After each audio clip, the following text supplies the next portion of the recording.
Sous le soleil brûlant de Ouagadougou, Oscar, un jeune homme de 22 ans, marchait à travers le marché animé de Sankara, les étals débordant de mangues juteuses, de tissus wax colorés et de paniers tressés. Épuisé par son travail de porteur au marché, il s'arrêta devant un vendeur de billets de loterie, un vieil homme aux cheveux gris vêtu d'un boubou indigo. « Un billet pour un rêve, mon fils », dit le vendeur avec un sourire. Oscar, hésitant, dépensa son dernier franc CFA pour un billet, qu'il gratta sous l'ombre d'un manguier. Ses yeux s'écarquillèrent, 60 millions de francs CFA. Le jackpot. Son cœur battait à tout rompre, les cris des marchands et les klaxons des mototaxis s'estompant. Il imaginait déjà réparer la case en banco de son père, malade depuis des mois, payer ses soins à l'hôpital Yalgado, et peut-être s'acheter une moto pour parcourir les routes poussiéreuses du Burkina. Tenant le billet comme un talisman, il rentra chez lui, un modeste compound familial au mur d'adobe ocre, orné de motifs géométriques peints à la chaux. Mais en franchissant le seuil, une ombre planait. Sa belle-mère, Madame Awa, une femme imposante en pagne wax rouge, l'observait depuis la cour où elle pilait du mil. Oscar, plein d'espoir, partagea la nouvelle de sa victoire, pensant qu'elle partagerait sa joie. Mais le regard d'Awa, froid comme la nuit du Sahel, le fit frissonner. « Ce n'est que le début », murmura-t-elle, ses bracelets en perles cliquetant alors qu'elle s'éloignait. Oscar ne savait pas encore que cette fortune allait déclencher une tempête qui bouleverserait sa vie. Le lendemain matin, l'air était lourd dans la maison familiale, où les poules caquetaient dans la cour poussiéreuse. Oscar trouva son père, Issouf, immobile dans son fauteuil en bois sculpté, un pagne traditionnel drapé sur ses épaules frêles. « Papa » cria-t-il, secouant son père, mais ses yeux restèrent clos. Issouf, affaibli par une longue maladie, avait succombé dans la nuit. Le cœur d'Oscar se brisa, les souvenirs de son père lui enseignant à tresser des paniers en raffia sous l'acacia défilant dans son esprit. Madame Awa, sa belle-mère, resta dans l'ombre de la case, son visage impassible, triturant son collier de cauris. Lors des funérailles, sous un baobab géant, les griots chantaient des louanges pour Issouf, tandis que la communauté, vêtue de pagnes aux motifs éclatants, pleurait. Mais Awa, drapée dans un boubou noir, semblait détachée, ses yeux scrutant la foule sans une larme. Oscar, tenant le billet de loterie dans sa poche, sentit une colère sourde monter. Après la cérémonie, alors que les tam-tams s'éteignaient, Awa l'approcha dans la cour. « Ce billet m'appartient maintenant », dit-elle d'une voix tranchante. « Ton père avait des dettes. Tu me le donnes, ou tu dégages. » Oscar, abasourdi, refusa, serrant le billet. « Alors, dehors » cria-t-elle, pointant la porte.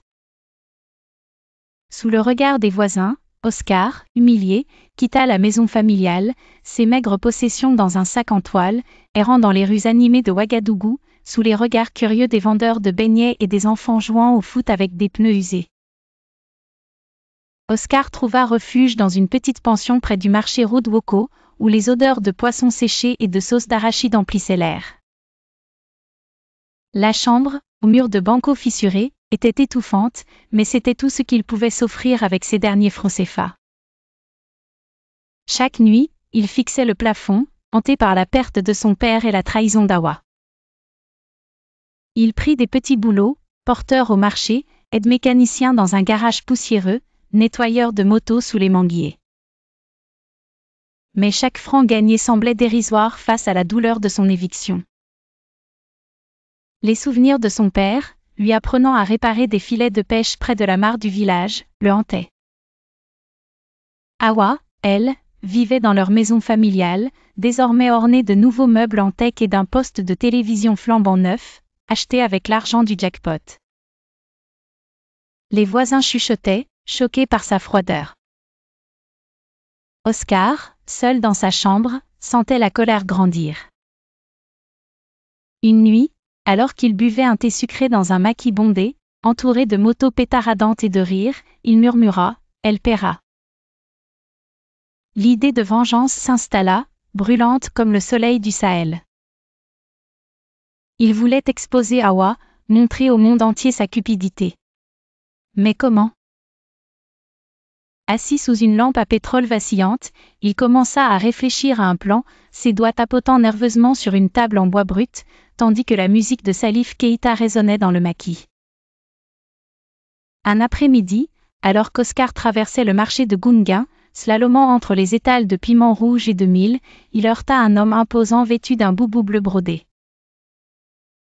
C'était Moussa, un vieil ami de son père, commerçant respecté et membre du conseil des anciens du quartier.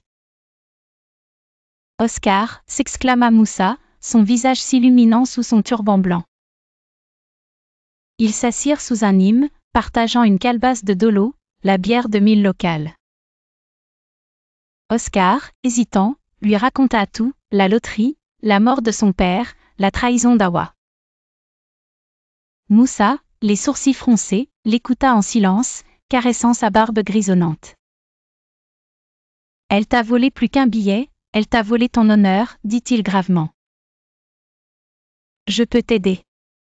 Moussa, avec ses contacts dans la communauté et son passé de médiateur dans les conflits locaux, promit de fouiller le passé d'Hawa. Ils se mirent au travail, réunissant des indices dans le secret. Moussa interrogea des voisins, des commerçants, et même un marabout qui connaissait les rumeurs du quartier. Ils découvrirent qu'Hawa avait détourné des fonds d'une coopérative de tisseuses de pagne avant d'épouser Issouf. Oscar, sous les étoiles scintillantes du ciel burkinabé, sentit l'espoir renaître. Chaque détail renforçait sa détermination, comme un feu de brousse qui gagne en intensité. La justice, pensait-il, était à portée de main. Dans l'appartement modeste de Moussa, éclairé par une lampe à pétrole, Oscar et son allié passaient des nuits à examiner des documents. Sous un ventilateur grinçant, ils découvrirent des preuves accablantes, des reçus falsifiés, des dettes impayées d'Hawa auprès de commerçants du marché de Zogona, et des témoignages de voisines qu'il avait vu vendre des bijoux appartenant à Issouf juste après sa mort. Une nuit, un message anonyme arriva sur le vieux Nokia d'Oscar, une photo d'Hawa discutant avec un prêteur véreux dans une ruelle sombre, échangeant une liasse de billets contre un contrat douteux. « Elle cache plus que tu ne crois », disait le message. Oscar, le cœur battant, comprit qu'Hawa n'avait pas seulement volé son argent, mais trempé dans des affaires louches bien avant la loterie. Les voisins, réunis autour d'un feu de bois lors d'une veillée, confirmaient les rumeurs. Hawa avait manipulé d'autres familles, utilisant son charme pour gagner leur confiance avant de les trahir. Oscar, tenant la photo sous la lumière vacillante, sentit une rage mêlée de satisfaction. Avec Moussa, ils décidèrent de contacter Aïssata, une journaliste d'investigation connue pour ses enquêtes sur la corruption, souvent vue dans son boubou vert émeraude au marché de Ouaga 2000. Elle accepta de les aider, impressionnée par leurs preuves. « On va l'exposer, dit-elle, ses yeux brillants d'une détermination farouche. Sous l'ombre d'un karité géant, Oscar, Moussa et Aïssata élaborèrent leur stratégie dans un café animé près de la mosquée centrale. Les effluves de café tout bas et les rires des clients masquaient leurs chuchotements. Aïssata, un carnet en main, griffonnait frénétiquement, ses bracelets en argent tintant.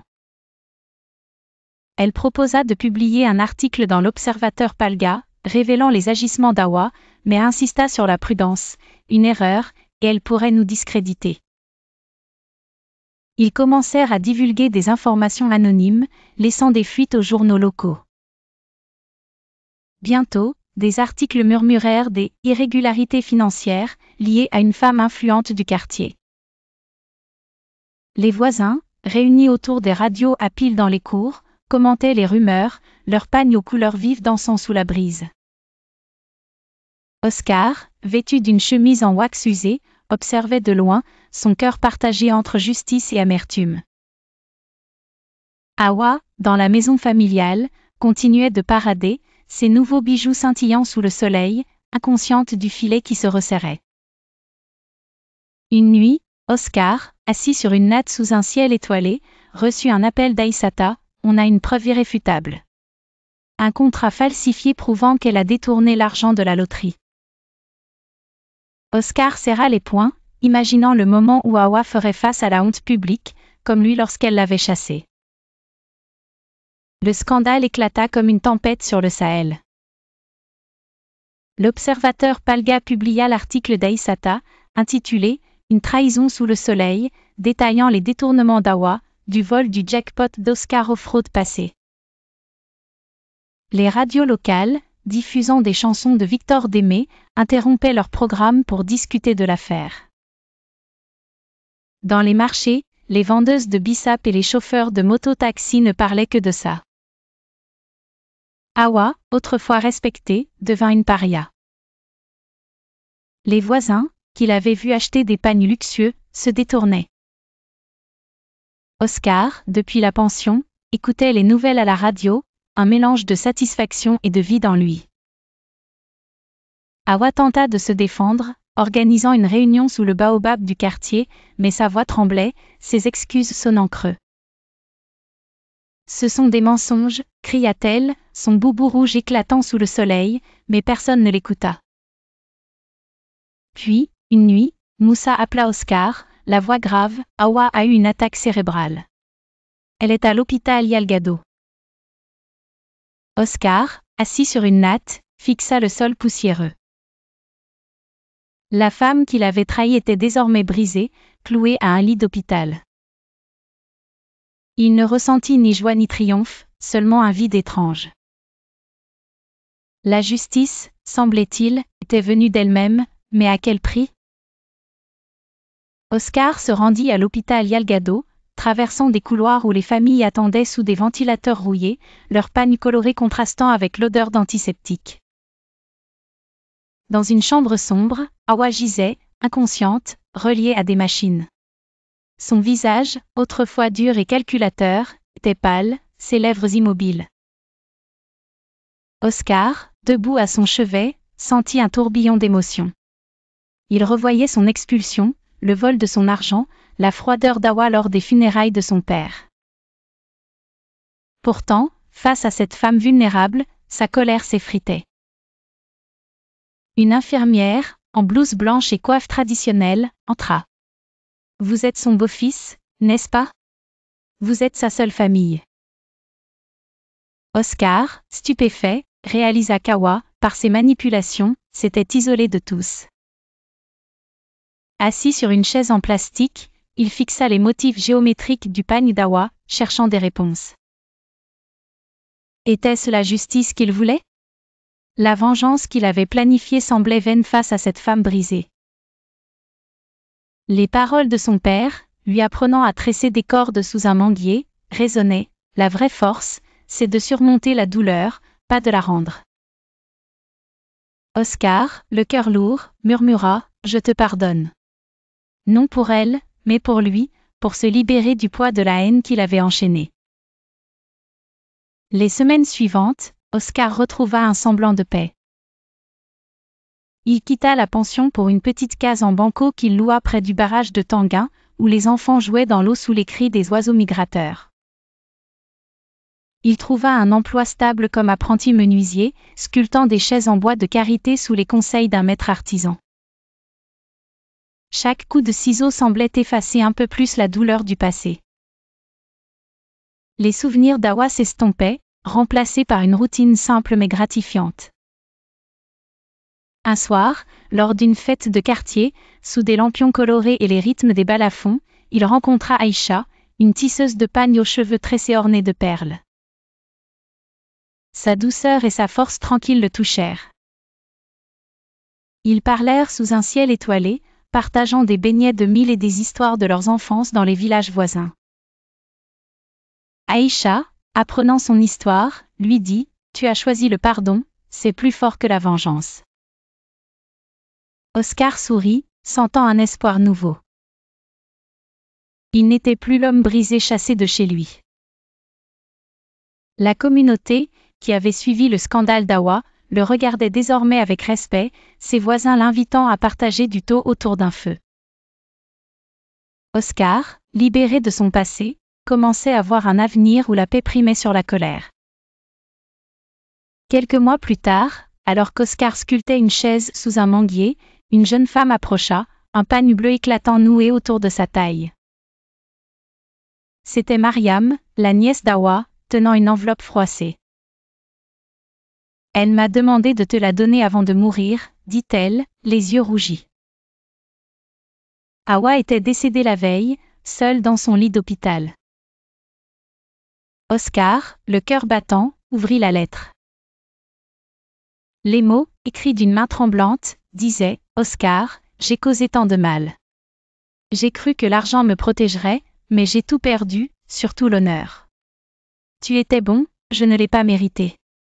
Pardonne-moi, si tu peux. » Oscar relut la lettre, assis sur une natte, le vent du Sahel caressant son visage. Il ne ressentit ni colère ni triomphe, mais une clôture. Il avait pardonné, non pour Awa, mais pour lui-même, pour vivre libre. Avec Aïcha, il bâtissait une vie nouvelle, partageant des soirées sous les étoiles, dansant au son des choras lors des fêtes villageoises. La communauté l'entourait, ses voisins l'appelant « le fils d'Issouf », un titre d'honneur. Oscar, libéré des chaînes de la vengeance, embrassa un avenir d'espoir, prouvant que le pardon, dans la chaleur du Burkina, était la vraie victoire. Si cette histoire vous inspire, abonnez-vous à Soul Stirring Stories pour d'autres récits où la résilience triomphe dans l'âme africaine.